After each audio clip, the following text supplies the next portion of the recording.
Assalamualaikum warahmatullahi wabarakatuh. Innal hamda wa syukra lillah, asyhadu an la ilaha illallah wa anna Muhammadan abduhu wa rasuluh. Allahumma shalli ala Muhammad wa ala Muhammad. Ma'asyiral muslimin, tentu tiap kita ini memiliki keinginan-keinginan yang baik, keinginan-keinginan yang panjang. Kemudian kita sudah punya ikhtiar, misalnya kita sudah punya rencana-rencana, tetapi dalam kebiasaan orang-orang soleh ini tidak luput amalan-amalan mereka disertai dengan doa-doa, disertai dengan permohonan bimbingan kepada Allah, permohonan kekuatan kepada Allah. Banyak di dalam Al-Quran doa-doa yang bisa kita gunakan untuk meraih banyak kebaikan, untuk menjaga semangat agar kita dijaga oleh Allah dalam keadaan apapun, yang keadaan itu kadang-kadang terasa berat, perubahan-perubahan suasana ini terkadang terasa membebani kita. Oleh karenanya bisa kita ambil contoh-contoh doa seperti disebutkan dalam surat Ali Imran, surat ketiga ayat 147. Surat Ali Imran ayat 147. Di situ disebutkan bahwa makana qaulahum illa anqalu rabbana ighfir lana dzunubana wa israfana fi amrina wasabbit aqdamana wansurna 'alal qaumil kafirin. Wahai Allah, ampunilah dosa-dosa kami dan berlebih-lebihan kami di urusan kami. Teguhkanlah pendirian kami dan jagalah kami dari orang-orang kafir. Jadi doa ini disebut dengan wa makana qaulahum, tidak ada perkataan mereka atau doa mereka yang mereka panjatkan kepada Allah kecuali ini. Kemudian apa hebatnya doa ini? Jadi Rabbana ighfir lana dzunubana wa israfana fi amrina wasabbit aqdamana wansurna 'alal qaumil kafirin. Ya Allah, ampunilah dosa-dosa kami dan berlebih-lebihan kami di urusan kami. Teguhkanlah pendirian kami dan tolonglah kami dari orang-orang kafir. Di ayat sebelumnya disebutkan wa ka'ayyim min nabiyyin qatala ma'ahu ribbiyuna katsir. Fama wahanu lima asobahum fisabilillahi wa mad'u wa mastakanu wallahu yuhibbus sabirin. Jadi doa ini doa yang banyak dipanjatkan oleh para mujahid, oleh para nabi, oleh para rasul, dan dengan doa ini Allah memberikan semangat yang panjang. Mereka tidak lemah karena ujian-ujian, tidak loyo karena perubahan keadaan, bahkan tidak ada ceritanya menyerah kepada musuh. Maka dari ayat itu kita dapati wa ka'ayyim min nabiyyin qatala ma'ahu ribbiyuna katsir. Berapa banyak para nabi yang diikuti oleh pengikut setia mereka yang jumlahnya tidak terhitung. Mereka wa ma wahanu lima asabahum fisabilillah, dalam menjalankan perjuangan mereka di jalan Allah, mereka tidak menjadi lemah. Wa mad'ufu, tidak menjadi loyo. Wa mastakanu, dan tidak pernah ada cerita menyerah kepada musuh. Inilah doa-doa orang sabar. Nah, dari sini kita bisa pahami bahwa memohon kekuatan kepada Allah, kemudian kita berittiba dengan doa-doa dari orang-orang soleh, salah satunya ini Rabbana ighfir lana dzunubana wa israfana fi amrina wasabbit aqdamana wansurna 'alal qaumil kafirin. Jadi ya Allah, ampunilah dosa-dosa kami dan berlebih-lebihan kami di dalam urusan kami.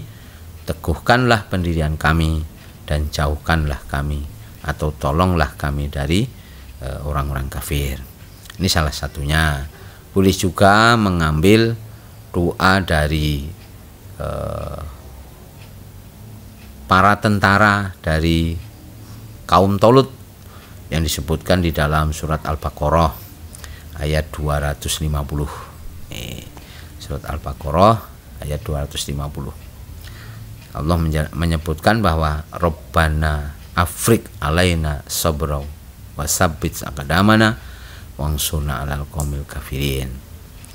Rabbana afrik alaina sabrau wasabbit aqdamana wansuna 'alal qaumil kafirin. Ya Allah, limpahkanlah kepada kami kesabaran dan teguhkanlah pendirian kami, wangsuna 'alal qaumil kafirin, dan jagalah kami dari orang-orang kafir. Doa ini dipanjatkan oleh para tentara dari Raja Tolut, yang di situ ada juga Nabi Daud. Keadaan mereka ini sangat mengkhawatirkan karena di ayat 249 disebutkan, ayatnya agak panjang, bahwa ketika Raja Tolut membawa para tentaranya keluar dari Baitul Maqdis untuk menghadapi pasukan Raja Jalut yang jumlahnya sangat besar, kemudian mereka ini diuji dengan sebatang sungai. Jadi falamma fasala Tolutu bil junudi qala innallaha mubtaliikum binahar. Jadi Tolut mengatakan kepada pasukannya, sesungguhnya Allah menguji kalian dengan sebuah sungai. Faman syariba minhu falaysa minni. Siapapun yang meminum dari sungai itu berarti ia tidak termasuk dari golonganku, dari pasukanku yang akan berperang melawan Jalut gitu. Kemudian wa man lam yat'amhu fa innahu minni illa man iktarafa ghurbatan biyadihi. Siapapun yang tidak meminum dari sungai itu artinya tidak meminum sampai kekenyangan. Kalaupun minum hanya dengan satu cedokan saja, cakupan saja, itulah para tentara yang akan menemani Tolut untuk berperang. Kemudian ketika Allah telah menyeberangkan orang-orang itu dari sungai, ternyata yang minum dari sungai itu sangat banyak. Bahkan disebutkan dalam beberapa riwayat di tafsir Ibnu Katsir, dari jumlah tentara yang puluhan ribu tinggal hanya beberapa ratus orang saja.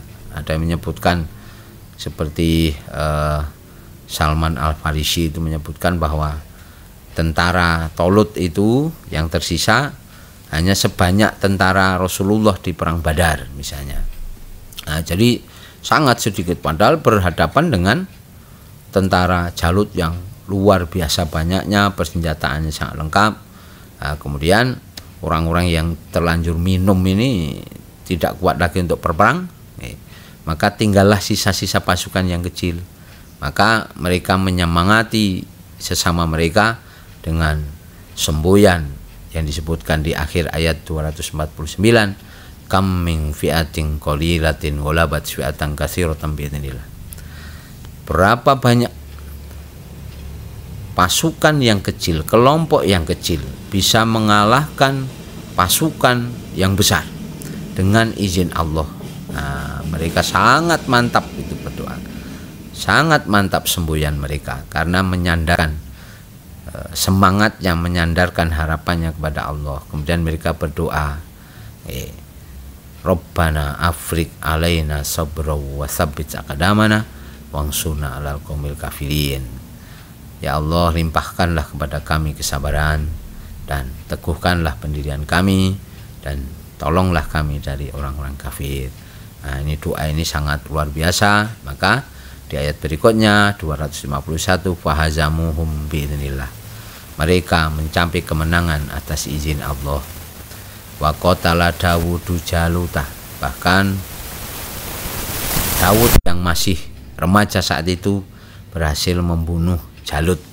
Nah, yang kemudian Nabi Daud sepeninggal Raja Tolut kemudian dinubatkan menjadi raja dan diangkat menjadi nabi dan seterusnya dan seterusnya. Ini doa-doa yang bisa kita gunakan.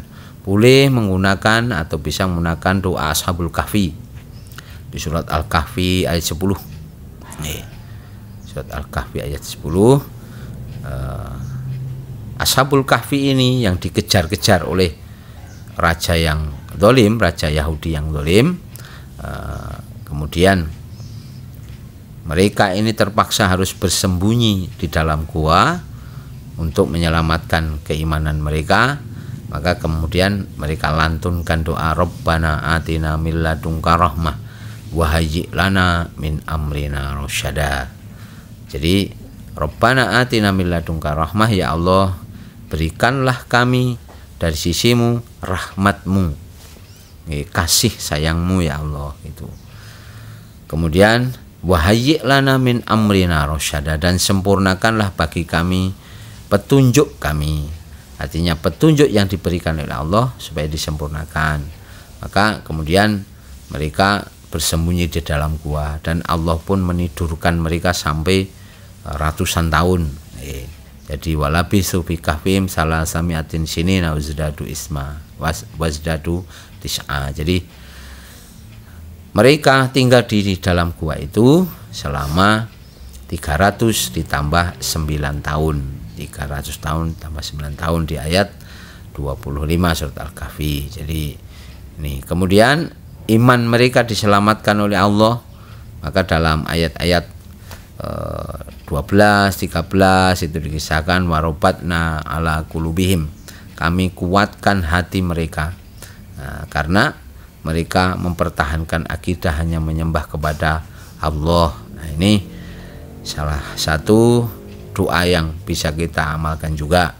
Jadi ada beberapa doa yang bisa kita amalkan untuk menjaga semangat kita, untuk menjaga kita dari kekhawatiran-kekhawatiran, ketakutan-ketakutan akibat perjuangan atau dakwah Islam. Karena memang di masa sekarang dakwah Islam itu kadang-kadang menemui kesulitan-kesulitan yang besar, yang kadang-kadang berhadapan dengan kedoliman juga. Bahkan tidak sedikit di masa sekarang orang yang berdakwah itu harus berhadapan dengan kekerasan, berhadapan dengan penganiayaan, berhadapan dengan pembunuhan.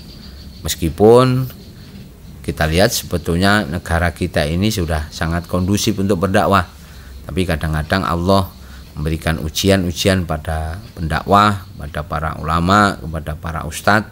Ini ujian-ujian yang menyebabkan penganiayaan bagi beliau-beliau, mengakibatkan penyiksaan, bahkan pembunuhan dan sebagainya. Oleh karenanya kita lantunkan doa-doa ini, mudah-mudahan Allah memberikan semangat yang terbaik, menjaga semangat kita sehingga semangat kita ini akan tetap ada hingga akhir hayat kita, dijaga di dalam kebaikan sebagaimana semangat yang dilantunkan oleh Rasulullah SAW, la tazalu hadhil ummati zahirina 'alal haq la yadurruhum man khadalahum hatta ya'ti amrullahi wa hum kadzalik.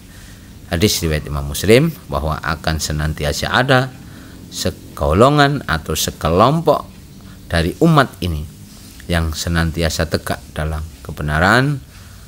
Orang-orang yang menghinakan mereka tidak akan mampu merugikan mereka, tidak akan mampu melemahkan mereka, hingga ketentuan Allah datang kepada mereka, dan mereka selalu ada dalam keadaan itu, selalu ada dalam tegak dalam kebenaran. Nah, mudah-mudahan dengan doa-doa kita yang kita lantunkan, Allah memberikan tambah kekuatan, memberikan kasih sayangnya, rahmatnya, sehingga semangat kita dalam Islam tidak terputus, akan selalu terjaga sampai akhir perjuangan dan hayat kita. Amin. Barakallahu li wa lakum. Subhanakallahumma bihamdik, asyhadu an la ilaha illa anta, astaghfiruka wa atubu ilaik. Assalamualaikum warahmatullahi wabarakatuh.